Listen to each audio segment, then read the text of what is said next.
কচুর শাক কিন্তু আমরা কম বেশি অনেকেই খেতে ভালোবাসি, কিন্তু খেতে পারি না কিসের জন্যে? এই যে কাটার ভয়তে হাত কালো হয়ে যাবে। আবার অনেকে কিন্তু ভাবে যে আমার গলা কুটকুট করবে কচুর শাক খেলে। আজকে আমি তোমাদের সাথে দুই রকমই শেয়ার করব, যে কাটতে গেলেও কিন্তু হাত কালো হবে না, আর এই যে এমন একটা রেসিপি শেয়ার করব তোমাদের সাথে যে খেতে গেলেও কিন্তু গলা কুটকুট করবে না। তবে চলো, নমস্কার বন্ধুরা, আমি পাপিয়া। আমার এই ইউটিউব চ্যানেলে তোমাদের সকলকে জানাই অনেক অনেক স্বাগত আর ভালোবাসা। আজকে তোমাদের সামনে আরেকটি নতুন ভিডিও নিয়ে চলে এসেছি। আজকের ভিডিওটি হচ্ছে একটা রেসিপি শেয়ার করব তোমাদের সাথে। চলো দেখাই কি রেসিপি শেয়ার করছি তোমাদের সাথে। আজকে তোমাদের সাথে যে রেসিপিটি শেয়ার করছি সেটি হলো এই যে কচুর শাক। আজকে তোমাদের সাথে একটা কচুর শাকের দুর্দান্ত রেসিপি শেয়ার করছি। বাড়ির সকলে, ছোট থেকে বড় সকলে কিন্তু আঙুল চেটে পুটে খাবে এই রেসিপিটা। আর আজকের কচুর শাকটি কিন্তু আমি একদম বানিয়ে ধুইয়ে সিদ্ধ করে নিয়েছি, তারপরে কিন্তু ভিডিওটা করা শুরু করেছি। চলো রেসিপিটি শুরু করা যাক। আজকে আমি এই যে কচুর শাকটা কি দিয়ে রান্না করছি যে এত ভালো খেতে টেস্ট। কচুর শাক কিন্তু আমরা কম বেশি অনেকেই খেতে ভালোবাসি, কিন্তু খেতে পারি না কিসের জন্যে? এই যে কাটার ভয়তে হাত কালো হয়ে যাবে। আবার অনেকে কিন্তু ভাবে যে আমার গলা কুটকুট করবে কচুর শাক খেলে। আজকে আমি তোমাদের সাথে দুই রকমই শেয়ার করব, যে কাটতে গেলেও কিন্তু হাত কালো হবে না, আর এই যে এমন একটা রেসিপি শেয়ার করব তোমাদের সাথে যে খেতে গেলেও কিন্তু গলা কুটকুট করবে না। তবে চলো, রেসিপিটা তো শুরু করে দিয়েছি বানানো।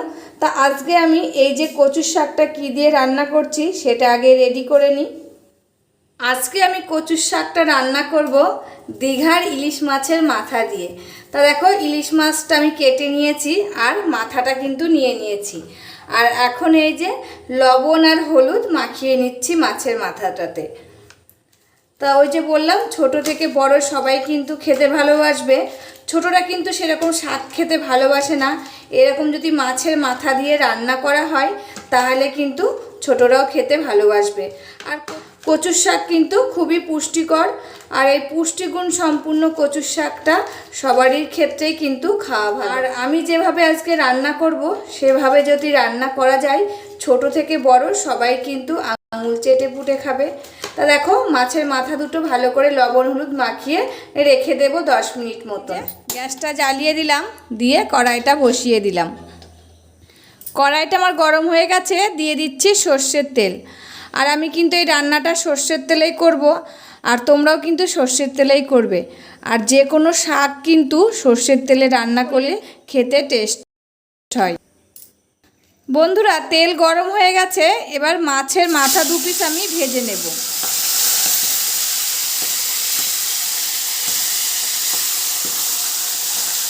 এক পিঠ হয়ে গেলে আর এক পিঠ উল্টিয়ে ভেজে নিচ্ছি।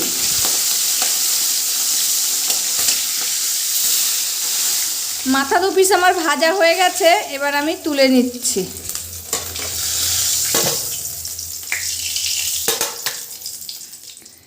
ওই তেলের ভিতরে ফোড়নে দিয়ে দিচ্ছি গোটা জিরে আর কাঁচা লঙ্কা।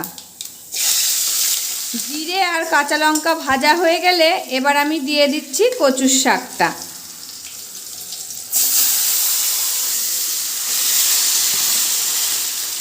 এরপর পরিমাণ অনুযায়ী দিয়ে দিলাম লবণ আর হলুদ গুঁড়ো। এবার আমি ভালো করে নাড়াচাড়া করে নেব।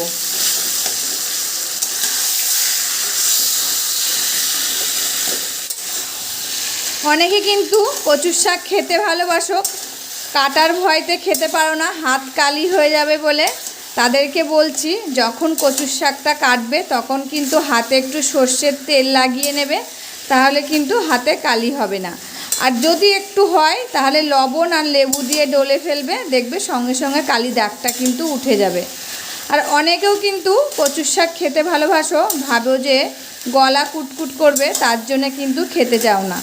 তাদেরকে বলবো, কচুর শাক যখন রান্না করবে, কচুর শাক নামানোর আগে একটু লেবুর রস দিয়ে নেবে, তাহলে কিন্তু তাদের আর গলা কুটকুট করবে না। আর অনেক কচু কিন্তু গলা কুটকুট করে না, সেই ক্ষেত্রে কিন্তু লেবু দেবে না, লেবু দিলে কচুর শাকের টেস্টটা কিন্তু একটু নষ্ট হয়ে যাবে।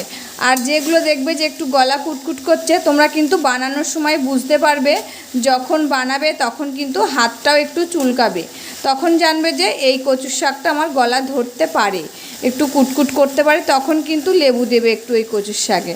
আর দেখবে যেসব কচুর শাকগুলো বানাতে যেই হাতটা চুলকাবে না, সেই কচুর শাকগুলো কিন্তু গলা কুটকুট করবে না। তা দেখো কচুর শাকটা ভালো করে নাড়াচাড়া করে আমি রসটা কিন্তু মরিয়ে নেব।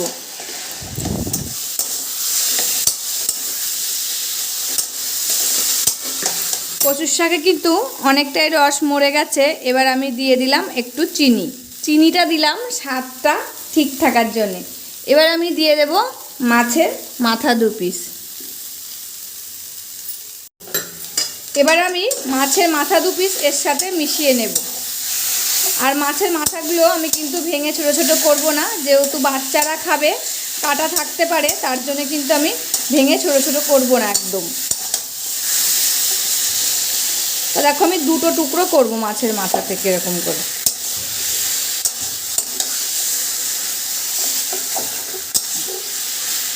এবার মাছের মাথাটা ভালো করে শাকের সঙ্গে আমি মিশিয়ে নিয়ে খানিকক্ষণ রান্না করে নেব।